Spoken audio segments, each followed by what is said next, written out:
इस सर्किट में हमें दिख रहे हैं बहुत सारे हमारे रेजिस्टेंसेस कनेक्टेड हैं। हमें क्या निकालना है? इक्विवेलेंट रेजिस्टेंस निकालना है R A B, मतलब A और B पॉइंट के बीच का रेजिस्टेंस निकालना है। तो पहली चीज हमें ये याद रखनी है, जब हम कोई भी दो पॉइंट के बीच का रेजिस्टेंस निकालेंगे पहले उसको मार्क कर लो कि हमें ये निकालना है। दूसरी चीज मतलब जिधर की साइड हम रेजिस्टेंस निकालना चाह रहे हैं, जिधर की साइड इक्विवेलेंट रेजिस्टेंस निकालना चाह रहे हैं, हम कैलकुलेट करना उसके अपोजिट डायरेक्शन से स्टार्ट करेंगे। मतलब इधर रेजिस्टेंस निकालना चाह रहे हैं तो हम कैलकुलेट करना इधर से स्टार्ट करेंगे, ठीक है। तीसरी चीज हमें सीरीज और पैरेलल चेक करना है। तो सीरीज और पैरेलल चेक करने के लिए हम क्या करेंगे? हम पॉइंट्स मार्क कर देंगे क्वेश्चन, जिससे कि हमारा इजी हो जाए। अब ए और बी पॉइंट तो मेरे दे रखे हैं, हाँ। उसके बाद मैं यहाँ चली, ये कौन सा पॉइंट? सी हमने मार्क कर दिया। उसके बाद फिर मैं यहाँ चली, ठीक है, यहाँ पे चली, यहाँ पे चली, यहाँ पे मान लो ई मार्क कर दिया, ठीक है।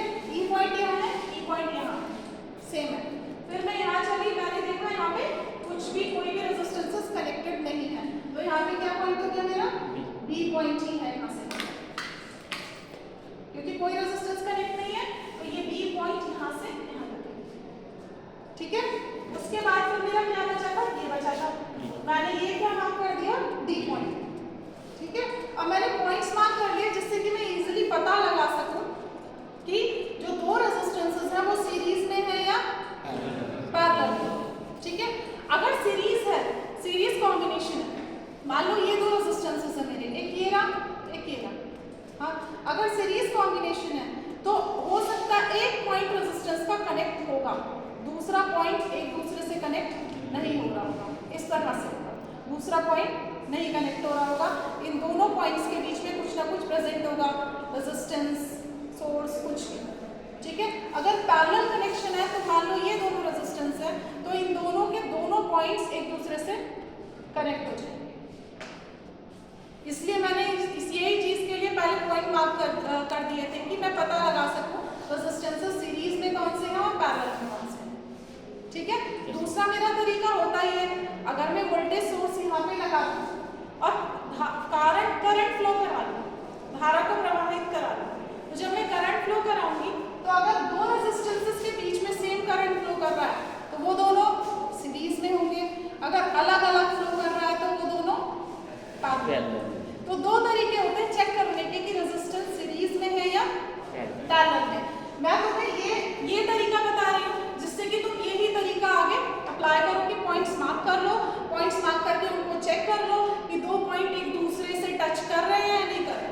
अगर टच कर रहे हैं तो रेजिस्टेंसेस पैरेलल में होंगे, और अगर टच नहीं कर रहे हैं तो रेजिस्टेंसेस सीरीज में, ठीक है। तो मैंने कहा यहाँ से मैं सॉल्व करना क्वेश्चन को स्टार्ट करूंगी, ठीक है। तो यहाँ मैंने देखा सबसे पहले 8 ओम का रेजिस्टेंस है और 4 ओम का रेजिस्टेंस दो है, इन दोनों को मैंने चेक करा, इन दोनों के दो पॉइंट्स हैं, एक तो ये सिरा हो गया और दूसरा कौन सा हो गया? ये, हाँ, ठीक है। मैंने ये वाला पॉइंट देखा, अब ये वाला पॉइंट तो इससे कनेक्टेड है ना, दोनों का ई है ना, ये दोनों कनेक्टेड है, दोनों के बीच में कोई रेजिस्टेंस नहीं है। फिर मैंने ये वाला पॉइंट चेक करना स्टार्ट किया, और ये वाला, क्या ये दोनों पॉइंट कनेक्टेड हैं? मैंने देखा, मैं गई इससे, अरे बीच में रेजिस्टेंस आ गया, कनेक्टेड ही नहीं है, ये यहाँ तक पहुँच ही नहीं पाया। इसका मतलब ये दोनों रेजिस्टेंस किसमें है? सीरीज किसमें है? सीरीज में, ठीक है। तो मैं इन दोनों के जगह लिख सकती हूँ कितना? 12, ठीक है। इन दोनों की जगह क्या लिख सकती हूँ? 12।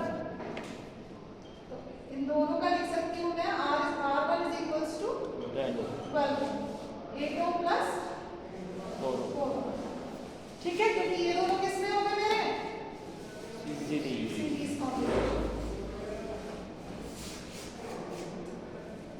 मैं सर्किट को फिर दोबारा ड्रॉ कर दूं जिससे कि मुझे पता लगे, जिससे कि मेरे को पता लग जाए कि अब आगे सर्किट कैसा हो गया मेरे पास। तो मैंने क्या किया, इसको रीड्रॉ कर दिया।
पॉइंट मिल गया, इसके बाद फिर ये पॉइंट मिल गया, दोनों किस में हो गए? पैरेलल में हो गए।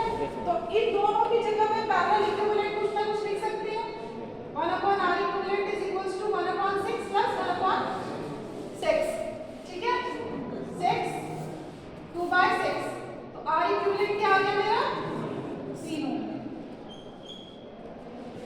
तीनों। हाँ ठीक है। अब इसकी जगह मैं तीनों लिख सकती हूँ मैं, 6 ओम जो ऐसे कनेक्टेड था पैरेलल में, तो इसकी जगह 3 ओम लिख सकती हूँ। फिर से सर्किट ड्रॉ कर सकती हूँ अगेन।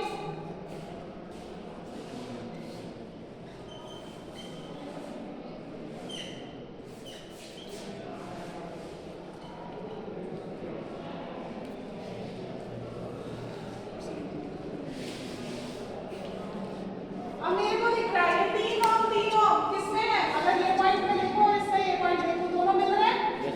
और मैं इस पॉइंट को इस पॉइंट से चेक करूंगी। यहाँ से मैं चली, बीच में ये रेजिस्टेंस आ गया, बीच में ये आ गया, यहाँ तक ये पहुंच ही नहीं पाया। तो ये दोनों रेजिस्टेंस किसमें हो गए मेरे? सीरीज में हो गए। तो इसकी जगह मैं 6 ओम लिख सकती हूँ, 3 ओम प्लस 3 ओम। इसकी जगह मैं क्या लिख सकती हूँ? 6 ओम। अब ये दोनों ब्रांचेस किसमें है? पैरेलल में, क्योंकि दोनों ब्रांचेस सेम एक दूसरे से मिल रही हैं। तो दोनों किसमें है? पैरेलल में। अगर रेजिस्टेंस के पॉइंट्स में मैं चेक कर रही हूँ तो एक दूसरे से मिल रहे हैं। तो इसकी जगह मैं लिख सकती हूँ 1/r equivalent is equals to 1/6 plus 1/12।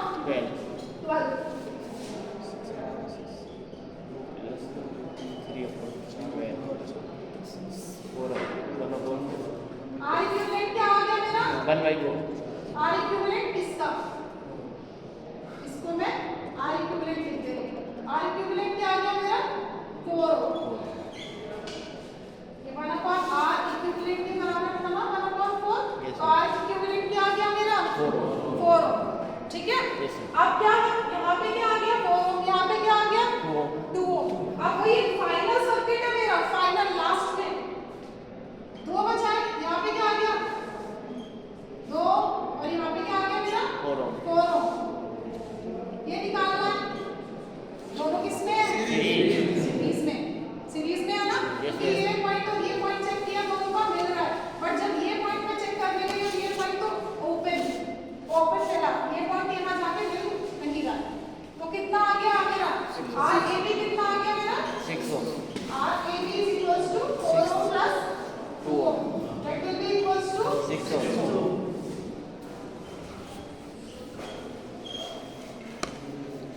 ठीक है। तो इस तरह से हम चेक करते चले जाएंगे रेजिस्टेंसेस को, सीरीज में है या पैरेलल है। एक पहली चीज तो पीछे से सॉल्व करना स्टार्ट करेंगे। पीछे का चेक कर लिया, उसके बाद नेक्स्ट ब्रांच में देखा हमने, नेक्स्ट ब्रांच में भी हमने देखा कि ये सॉल्व हो सकती है, तो इसको सॉल्व कर लिया। फिर दोनों ब्रांचेस देखी, दोनों ब्रांचेस पैरेलल में।